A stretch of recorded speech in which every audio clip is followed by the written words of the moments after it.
Herkes yaptığı bu son kahpelikle bizi durduracağını sandı. Lakin imdiği tüm kuvvetimizle gazap olup üzerine yağacağız. Bu gece emrim üzerine Hanlı Pazar'da toy kurulacak. Tüm oba beylerine cenk vaktinin geldiğini bildireceğim. Hepsine vazifelerini vereceğim. Artuk Bey, buyur beyim. Sadece alplerimiz değil, geride kalan herkes cenk vaziyetine geçsin. Obada kalan ihtiyarından çocuğuna kadar herkes üzerine düşen vazifeyi bir hakkın yerine getirsin. Sen de bizzat başlarında ol. Buyruk senindir beyim. Nihayet o kaleyi başlarına yıkacı beyim. Atlarımız deli taylar gibindir. Eşinip dururlar. Gazaya da, fethiye de, şehit olmaya da hazırdırlar evvelallah. Eyvallah. Evvela kalenin girişine ve çıkışına mani olacağız. Alplerimiz Nikea yolunu ve kalenin kapılarını tutacaklar. Dumru, sen Alplerle birlikte şark kapısını tutasın. Abdurrahman, sen Alplerle birlikte Nikea yolunu tutasın. Günkut, sen Alplerle birlikte garp kapısını tutasın. Orada pusuya yatasınız. Kalenin dışarıyla olan temasına asla müsaade etmeyesiniz. Buyurun senindir beyim.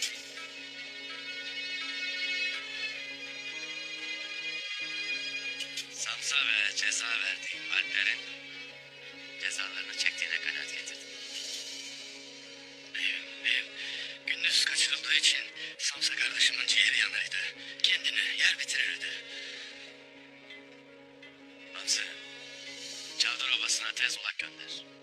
Aslan Hatun'la Turgut Alp bu akşam Bahadır Bey'i de alıp toya iştirak etsinler. O da gözümüzün önünde olsun. Arkamızdan bir iş çevirmeye kalkmasın. Emin olur beyim. Ares'e de bir ulak gönder. Yarın onunla baş alpim olarak sen görüşeceksin. Cenk geleneği üzere kaleyi teslim etmesini sen isteyeceksin. Buyruk senindir beyim. Buyruk senindir.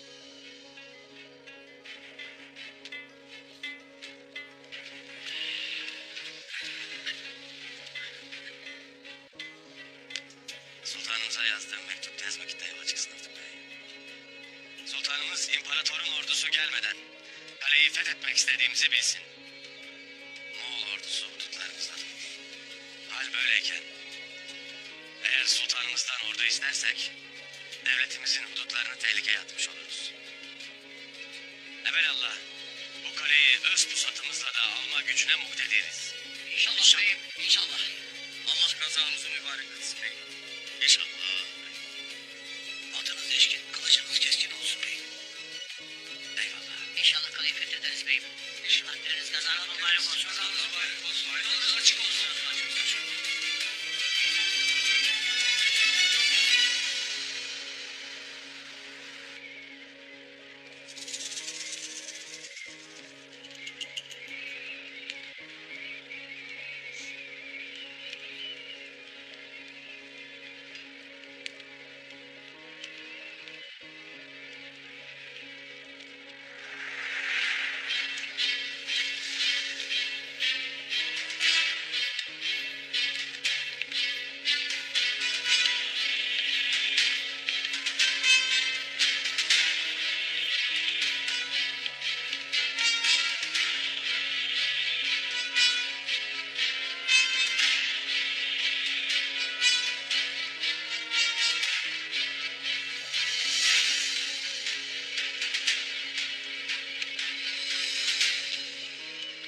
Nasıl olur da bir adam tek başına kaleme girer?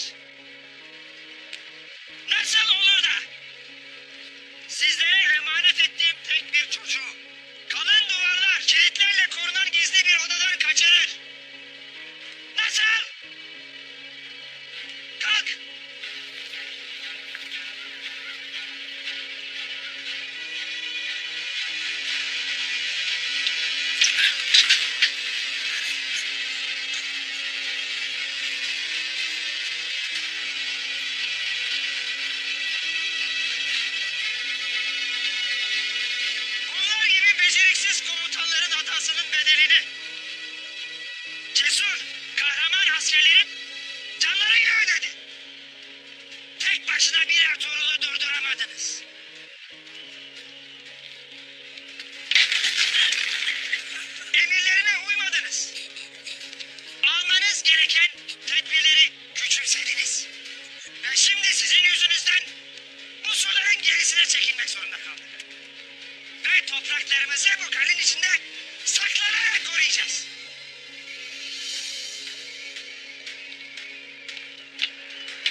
İmparatordan yardım gelene kadar.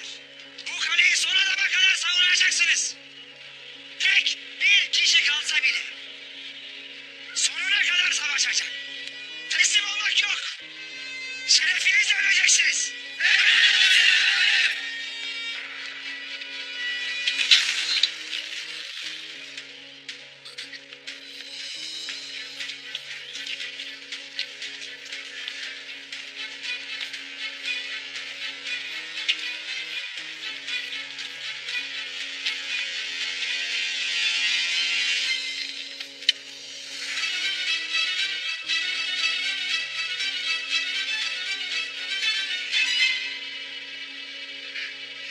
Kostas! Savaş meclisini topla. Emredersiniz efendim. Titan, benimle gel. Demek Titan sensin.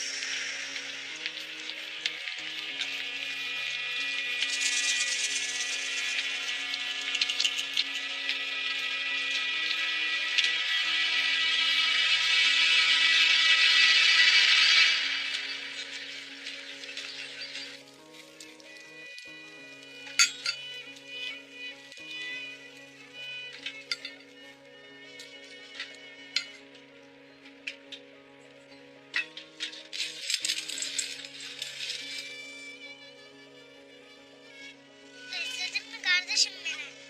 Ben de seni özledim. Düşmanımızın yüzünü patlatıp geldim.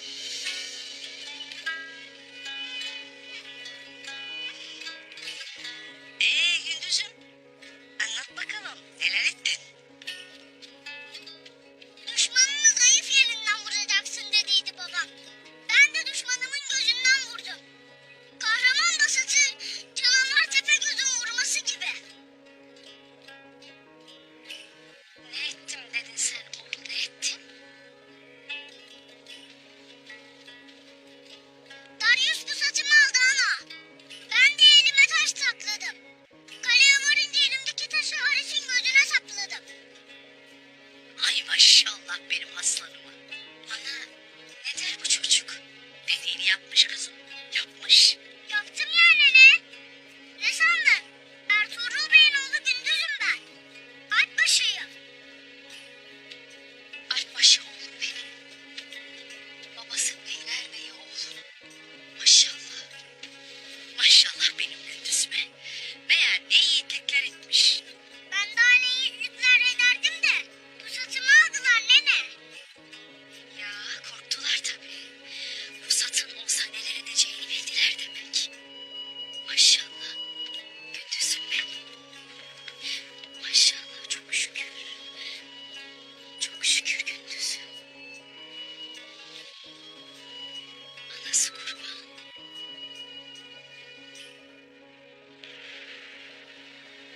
Ertuğrul ilk olarak kalenin kapılarını ve Nike'ye giden yolları tutacaktır.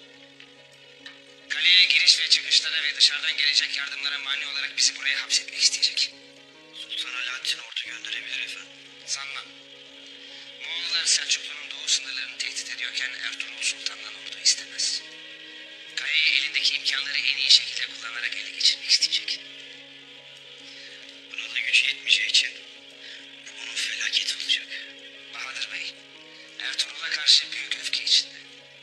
Ertuğrul'dan intikam almak için her şeyi yapabilecek kadar gözü dönmüş kibirli bir ahmak o.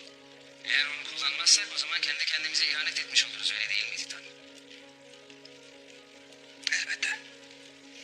Onunla hemen konuşmam gerek. Lakin Türkler tüm kapıları tutmuşken buradan nasıl çıkacağım? Kalenin içinden kuzey ormanlarına açılan gizli bir geçit var. Bu geçitten atlarımızı bile geçirmemiz mümkün. Ertuğrul bizi buraya hapsettiğini zannederken biz onu ve çok güvendiği alplerini hiç beklemediği yerde bulacağız.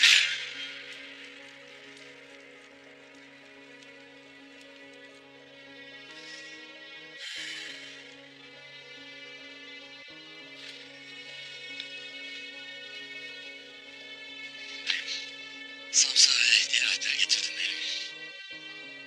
Gelsinler Nazlı.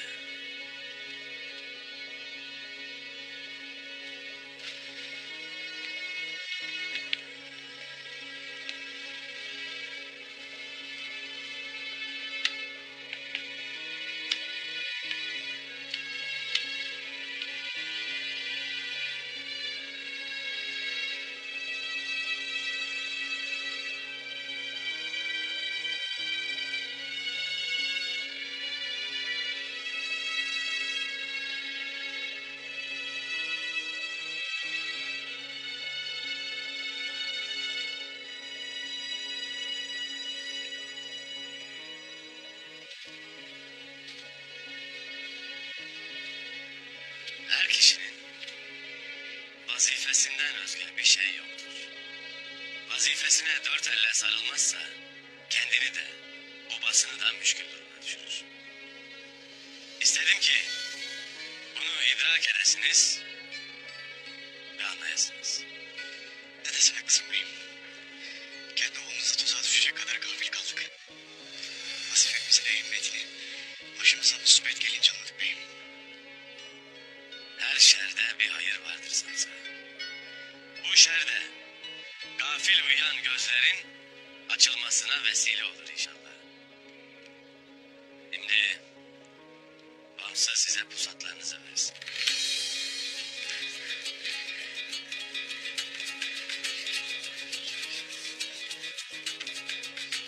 Beyim Nizamettin mi? Düğün, bayram ve cenk günleri birliğin, dirliğin pekiştiği günlerdir. Karacahisar Kalesi'ne cenk hazırlığı içerisindeyiz. Cezanızı çektiğinize kanaat getirip sizleri affettim.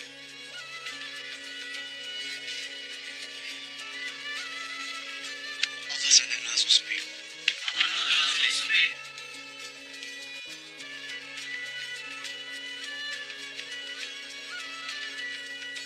Alplik yalnızca bilek işi değildir. Alp o ki aklı da pusatı gibi keskin, bileği gibi güçlü olur. Gözü kulağı esen yele, uçan kuşa dahi açık olur. Bir daha hata yaparsak beyim. Erlikte, pusat da bize haram olur.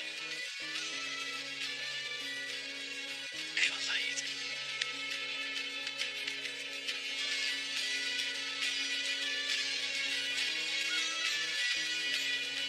Allah seni başımızdan eksik etmesin beyim. Hayır hayır.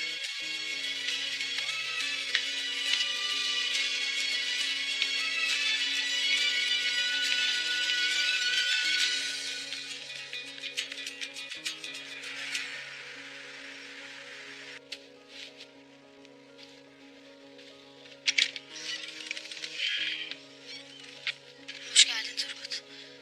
Hoş bulduk aslan.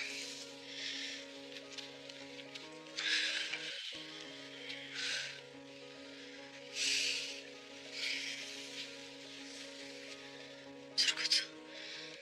Gayrı az dinleniversen. Dünden beri gözüne bir dirhem uyku girmedi. Aklım fikrim Ertuğrul Bey'imle gündüzde. Yanında değilim diye içim yer durur. Onlardan hayırlı haber gelmeden uyku bana aramaz da. Destur var mıdır? Gel.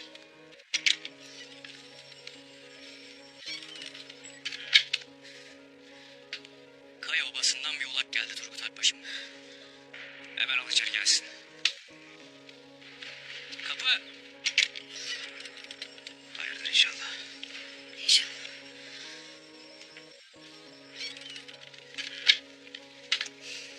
Ertuğrul Bey haber gönderdi Turgut Alpbaşım. Beyim gündüz arasından sağ salim kurtarıp obaya getirdi. Allah şükürler olsun. Çok şükür yarabbim. Ertuğrul Bey'im bu gece Hanlı Pazar'da Oğuz beyleriyle Cekto'yu toplayacak. Sizi ve Bahadır Bey'i de çağırdı. Eyvallah yeğenim. Şimdi var git. Ertuğrul Bey'imize selamlarımızı söyle. Akşam Bahadır Bey'le beraber Hanlı Pazar'da olacağız. Eyvallah Turgut Alpbaşım.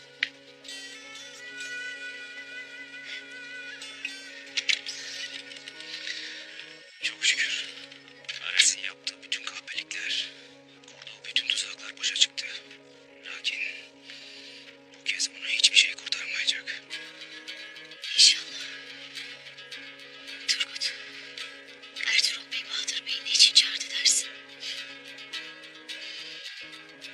Ben Çavdar Obası'nın alpleriyle beraberce gittiğimde Bahadır Bey'in meydanı boş bulup bir kötülük etmesini istemez belli ki. Ertuğrul Bey'imiz iyi düşünmüş. Allah ona zeval vermesin. Amin. Amin. Oğuz!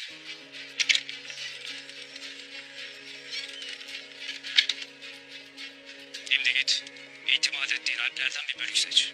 Obada sürekli devriye alsınlar. Bahadır Bey de çağır. O da gelsin. Emrin olur Turgut Alpbaşım.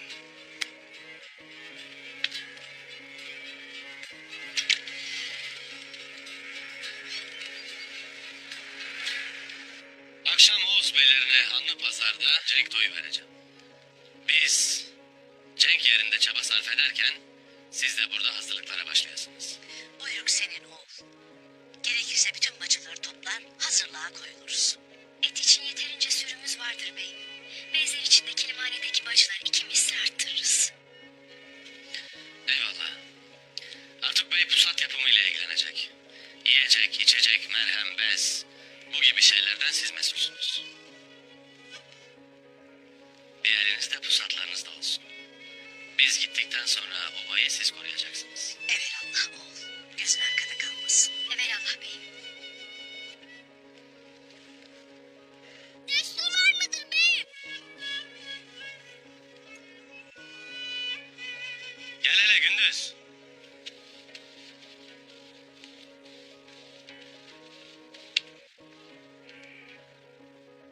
Bundan da ayrı gözüm kulağımı açacağım beyim. Bana da vazife vermeni isterim.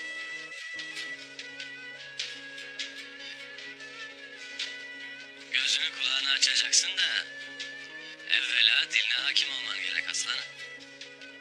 Hele de mühim bir sırsa.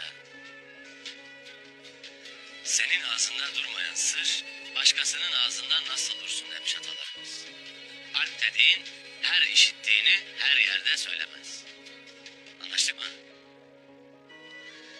Biz gittikten sonra obamızın, otağımızın eri sensin. Biz cenkten dönene değin, otağımızın da, obamızın da güvenliği senden sorulur. Buyruk senin beyim.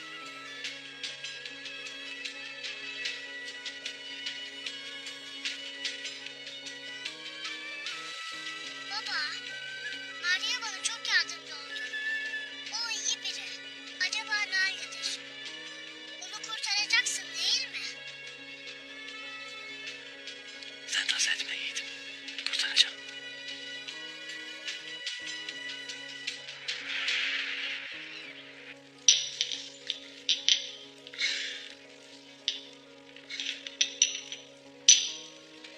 Şimdi bunu için. Yaralarınızın ağrısını hemen dindirecektir.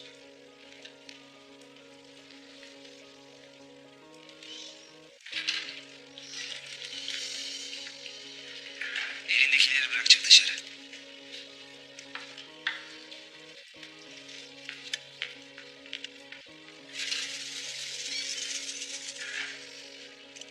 Nasıl oldun var ya?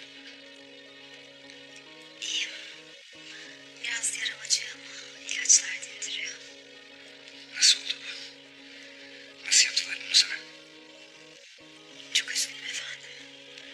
Emanetinizi o barbarlardan koruyamadım. Ne yaptımsa çocuğu almalarına engel olamadım. Canımı bile ortaya koydum ama beni de yaraladılar. Hiç acımadılar bana. Keşke canımı verseydim de emanetinizi onlara bırakmasaydım. Sadık Maria. Sadık ve kahraman Maria.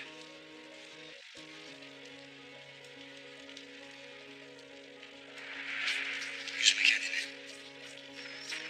Kendimi üzmemek elde değil ki. Belki de sizi çok büyük bir zaferden ettim.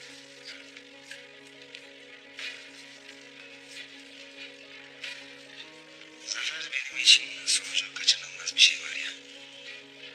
Sadece zamanla gecikir. Şimdi bu ilacı iç. İç, ağrıların geçsin de ayakla. Zaferi kazandığımda Ertuğrul ve Türkleri beraber ayaklarımız altında çiğneyeceğiz.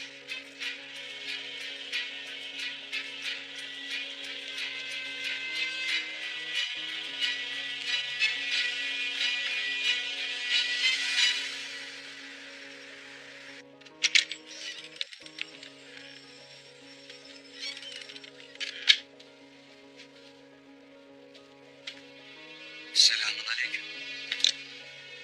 Aleyküm selam. Aleykümselam. Hoş gelmişsin Bahadır Bey. Hoş bulduk.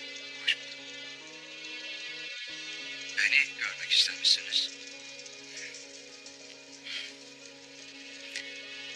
Buyurasın.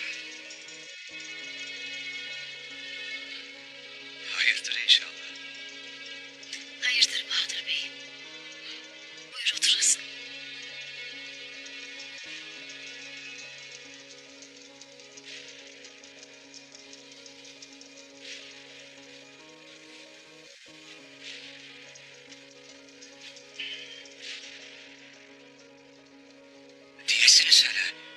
merak ettim. Çok şükür. Ertuğrul Bey gündüzü kaleden sağ salim çıkardı. Şükür, şükür. Lakin hiçbir şey eskisi gibi olmayacak. Gayrı cenk vaktidir Bahadır Bey.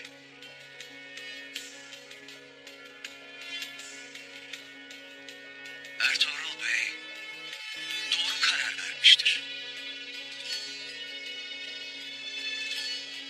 Böyle bir kalleşliğe misliyle mukabele edilmelidir.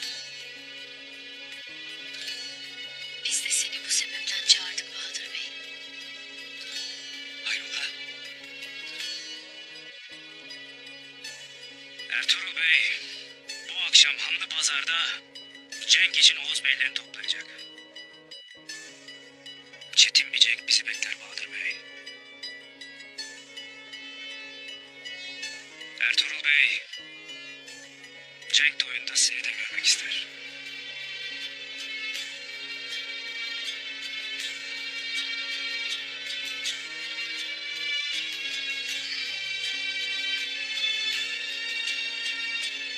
Ares kahpelik etmiştir. Bunun bedelini de ödemelidir. Böyle bir cenkte bize yakışan elbette devletimizin de Ertuğrul Bey'in de yanında durmaktır.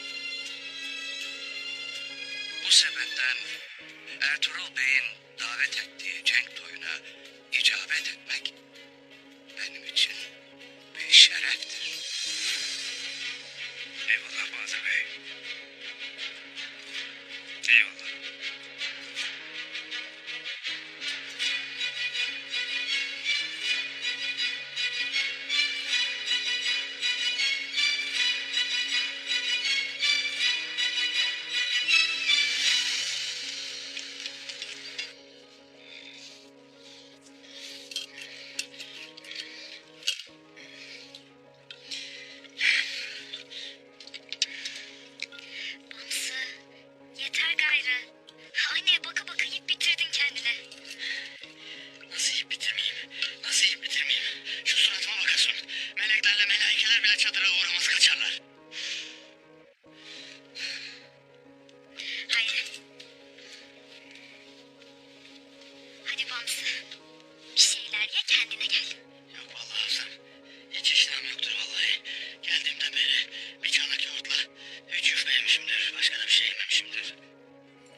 şövalyeleri doyurup güneşlerini arttırmak için altın gerekli. Ve elimizdeki altının yeteceğinden şüpheliyim. Siz Türkleri mahvetmeye odaklanın. Gerisi bir şekilde olur. Umarım Türkleri en kısa zamanda mahvederiz Niko. Sen bunun için dua et. Yeterli. Her zaman doğacağız. Büyük komutanlarız.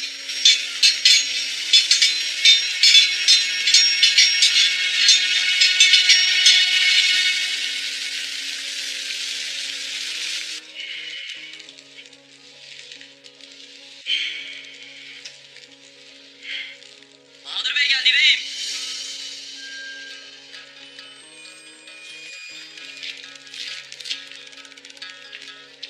Baba.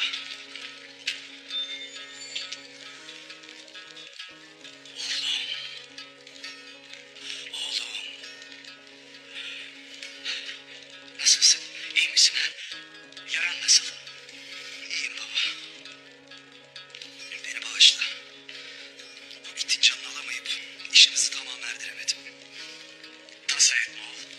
Tasa etme. İşimizi tamamı erdireceğiz evelallah. Ertuğrul.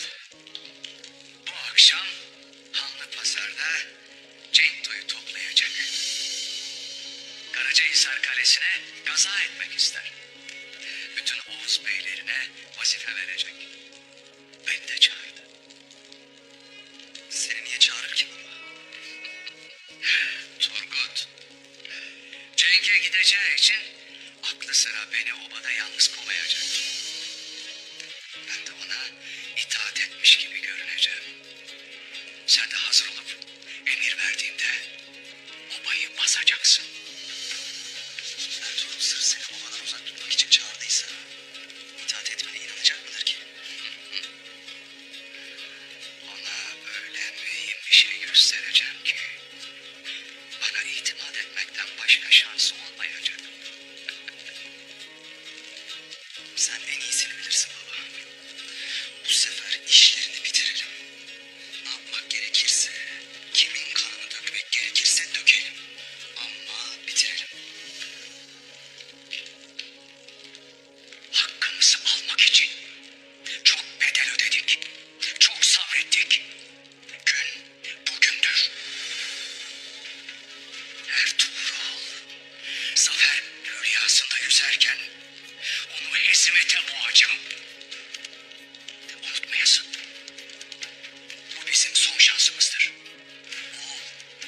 Başaramazsak Çavdarlar Ertuğrul'un tahakkümünden kurtulamaz. Soyumuz için canımızı son defa ortaya koyma vaktidir.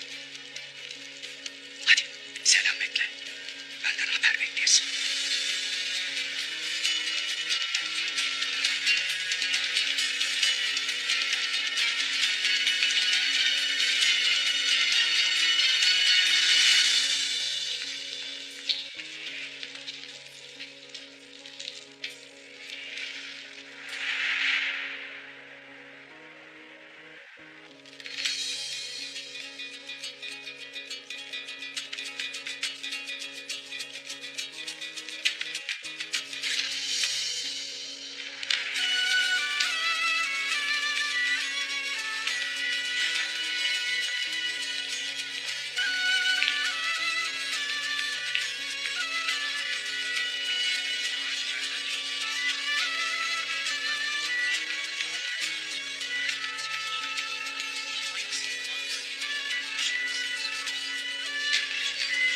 Uç beyimiz Ertuğrul Bey.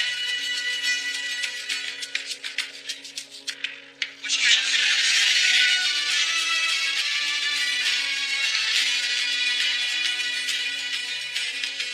Eyvallah beyler. Hoş geldin.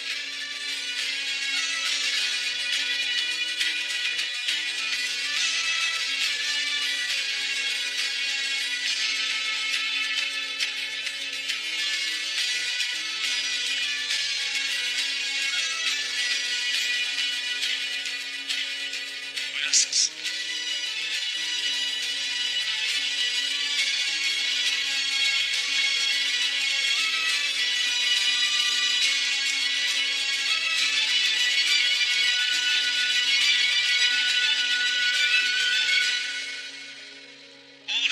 olduran, gönüllerimizi imanla dolduran Yüce Allah'ın 99 adıyla.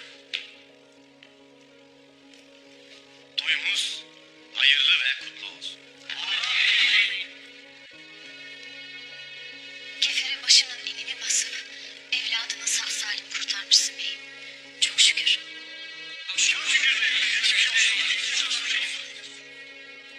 Eyvallah beyler. Buna cüret eden o soysuzun cezasını kesme vakti gelmiştir. Sizi bu toya çağırmamın sebebi de budur. Senin evladın Gündüz bizim de evladımızdır. Onu kaçırmaya cüret eden baş tez vakit ezilmelidir. Mesele yalnızca benim evladım meselesi değildir. Sultanımızın seferine giderken bana ve Alplere tuzak kuran da o soysuzdur. Soysuz herif. Uç beyni kastetmiş. Kellesi gövdesinden ayrılmalı. Yokluğunda anlı pazara dayanan eşkıyaya sebep de oydu. Onun başını almadan obalarımız huzur bulmayacak. Şimdilik kale kapıları ve Nikahya'ya giden yol Alplerin tarafından tutulur. Daha sonra muhasara ve taarruz için size vazife düşecek beyler. Bütün Türk obaları bu zaferi paylaşmalıdır. Alplerimizin pusatları şakırdamalı, atlarımızın nalları toprağa sarsmalıdır. Ertuğrul Bey, müsaade edersen ben de senden bir vazife dilerim.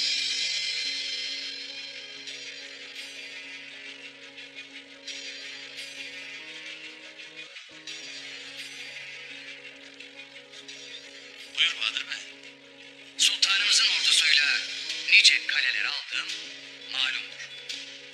Kale fethetmek öyle muhasara ve taarruzla olmaz. Ya ne yapacağız? Büyük mancınıklar yapacağız Ertuğrul Bey.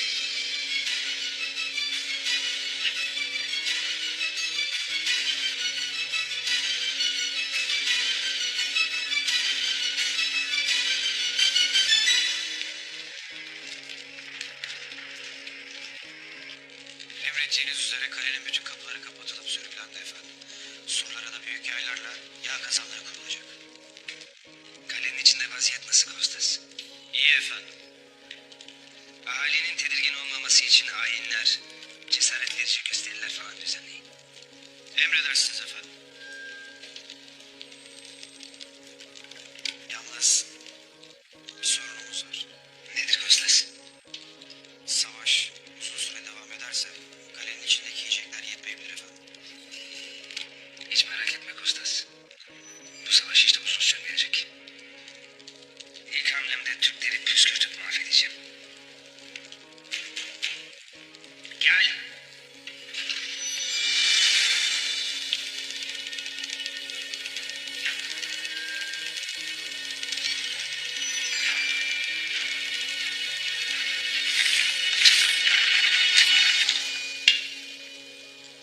Bu sandıkta ne Niko? Komutan Ares, siz ve kahraman şövalyeleriniz Türklere karşı savaşırken hiçbir şeyi yapamamak ağrıma gidiyor. Ben de yapabileceğim en iyi yardım yapmak istedim. Buyurun.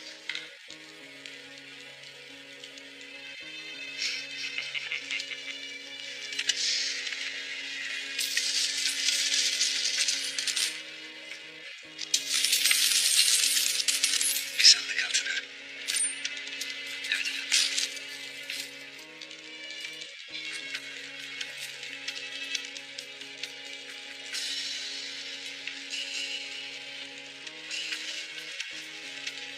İçeriden gelirken yanımda getirmişim lazım olur diye. Bundan daha fazla lazım olacağı bir gün olamaz sanırım. Kutsal İmparatorluğumuz bu soylu davranışını asla unutmayacak Niko. Senin gibi fedakarlar sayesinde çok kısa zamanda Türkleri topraklarımızdan alacağız. Kostas. Sandığı mahzene götür. Emredersiniz efendim. Titan. Sen de görevini gayet iyi biliyorsun.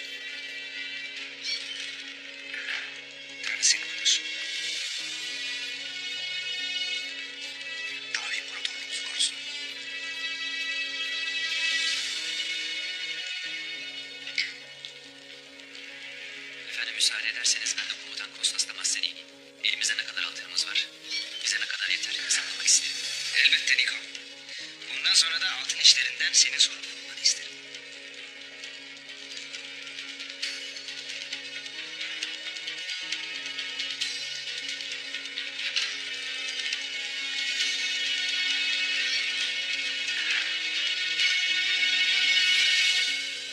Mancınıkları nasıl yapacağız Bahadır Bey? Vazifeyi de bu yüzden isterim Ertuğrul Bey. Mancınık yapmasını da, kullanmasını da evelallah iyi bilir.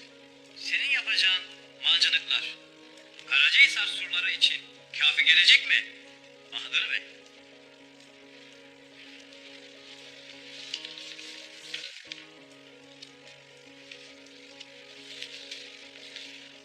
Sultanımızın ordusuyla iştirak ettiğimiz son seferde bu mancınıkları bizzat ben yaptırdım.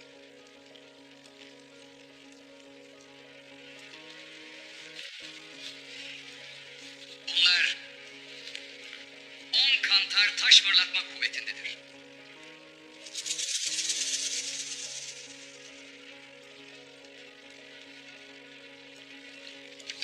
Karacahisar surlarında gedik açmakla kalmaz, Allah'ın izniyle tuzla buz eder.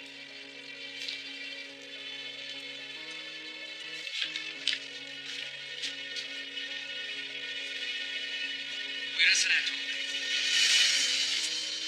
Bunları tetkik etmen için sana getirdim. Buyruk verirsen alplerimle birlikte bu mancınıkları hemen yapmaya başlarım. Kefereler bizden böyle bir şey beklemezler. Lakin bir sabah uyandıklarında o canavar gibi mancınıkları görünce dehşete kapılacaklardır.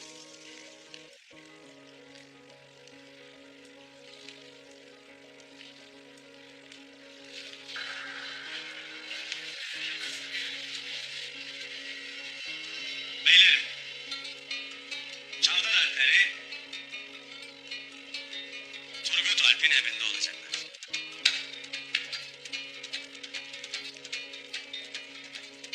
Nikah yolunu tutup kaleye dışarıdan gelecek yardımları bertaraf edecekler.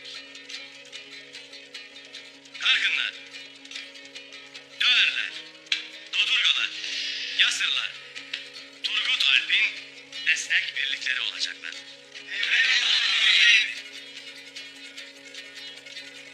Diğer obalarımız Tursun Bey'in önderliğinde Şark ve Garp kapılarını ve etraftaki ormanlık alanı tutacaklar.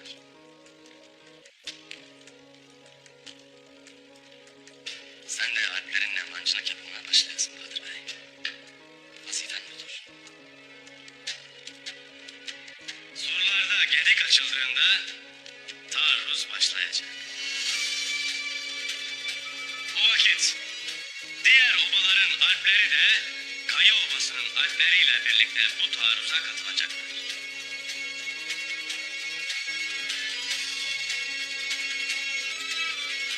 Pusat'ım ve alplerim gibi bu tecrübem de buyruğumdadır Ertuğrul Bey.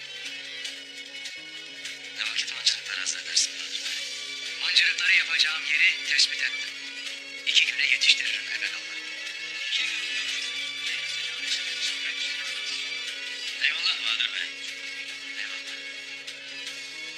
Sen tez vakitte çalışmaya başlayasın. Ben de emniyetiniz için alplerimden bir bölük göndereceğim. Buyruk senindir Ertuğrul Bey.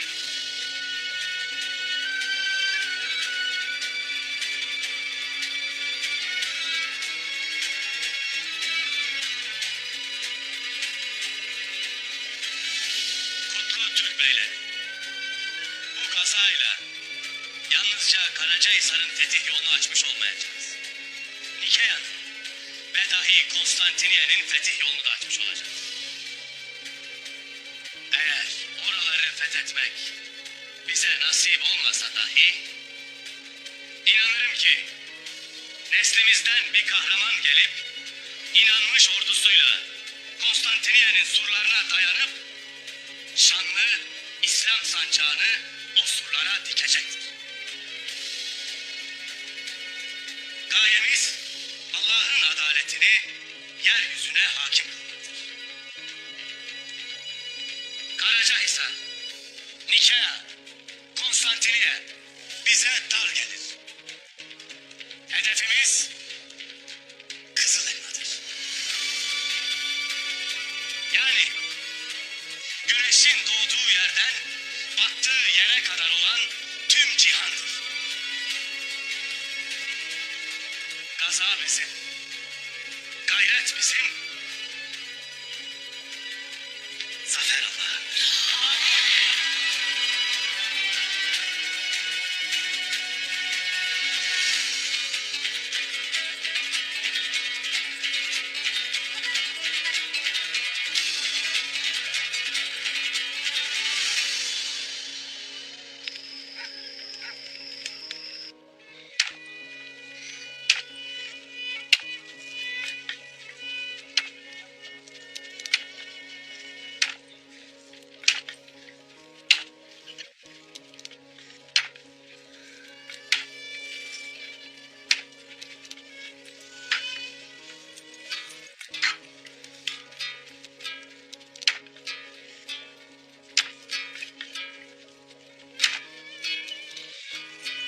O kurutulmuş etleri sıkı sıkı sar. Olur mu ha?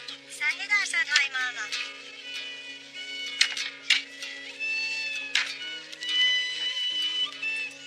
Su tulumlarının da ağzını sıkı sıkı kapatıp akmasın. Tamamdır Hayma Ana.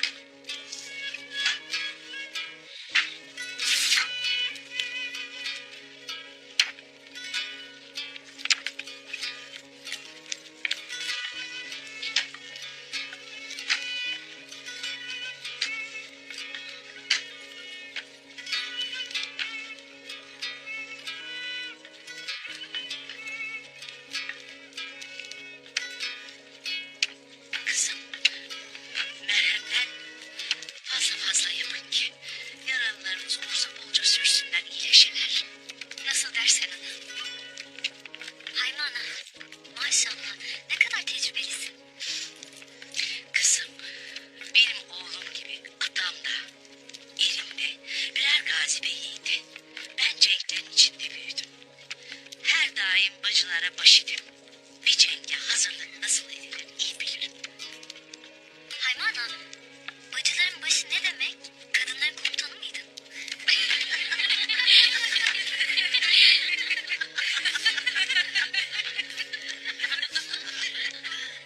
Öyle de desen yeridir. Bak anlatayım kızım.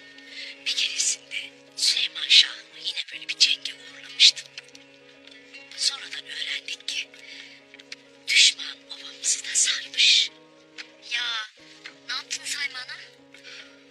Ne mi yaptık? Ah kızım. Obada er az. Hatun çok. Bütün bacıları topladım. Hepimiz pusatlarımızla puslandık. Düşman bizi kolay lokma bellemiş. Lakin bilmezler ki biz Türk hatunuyuz. Bizim bir elimiz işte bir elimiz pusattadır. Obayı bastıklarında onları perişan ettik.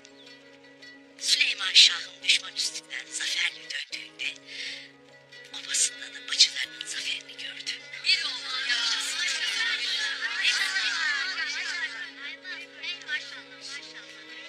Maşallah. Bak kızım, bizde cenge gidildi mi er, hatun, top, yekun gidilir. Bu vakitten sonra sen de dahil. Hepimizin bir eli pusatta olacak.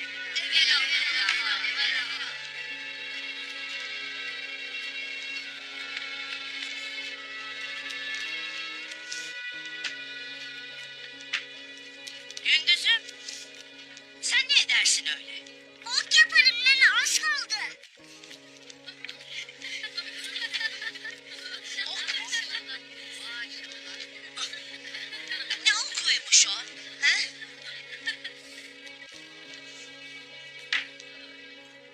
Babama vereceğim.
Mancınık işini Bahadır'ın kendisine itimat ettiğim için değil, işi bildiği için ona havale ettim Turgut. Toyda da dediğim gibi hem güvenliklerini sağlamak hem de gözlerini üzerlerinden ayırmamaları için bizim alplerimizden bir bölük göndereceğim. Başlarında da Samsa olacak. Eyvallah beyim. Sen doğru söylüyorsun. Hem Bahadır'ın mancınık yapımındaki mahareti işimize yarayacak hem de Çavdar Obası'ndan uzak tutmuş olacağız. Samsa ve alpler onları gözlerinin önünden ayırmayacaklardır. Her adımlarını takip edeceklerdir. Aslanat, biz cenge gittiğimiz vakit obadaki güvenliği sen sağlayacaksın. Alplerin çoğu Turgut Alp'le birlikte cenge gelecek. Sen de gözünü Karaca Hatun'dan ayırmayasın. Buyruk senindir beyim. Gereğini yapacağım. Eyvallah.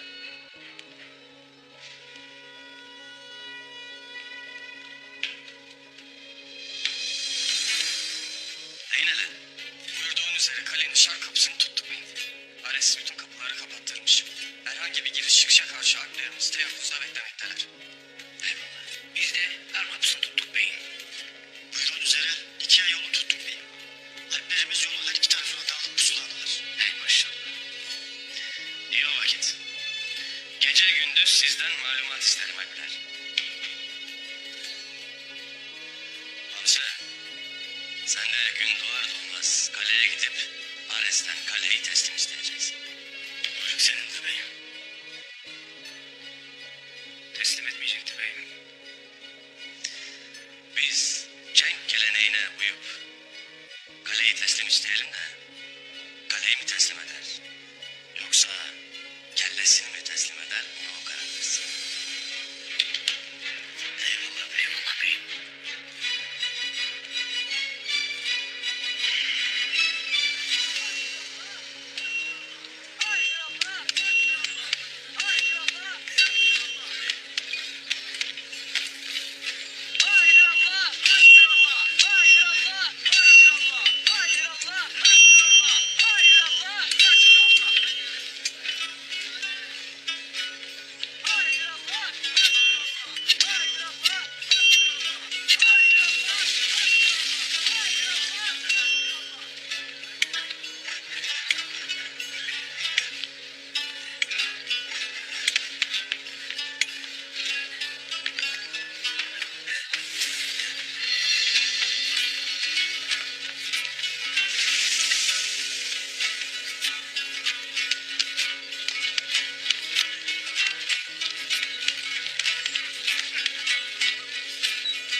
Halkanı göbeğe sarkıyorsun.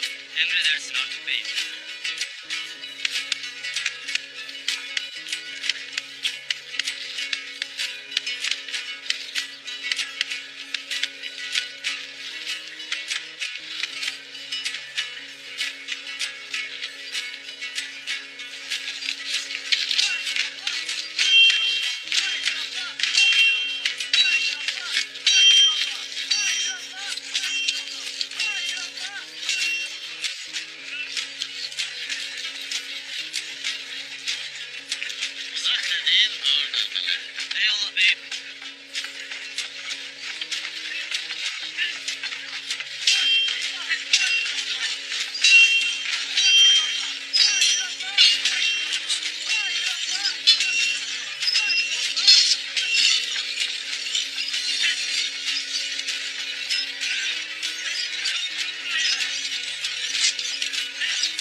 Yusuf Bey.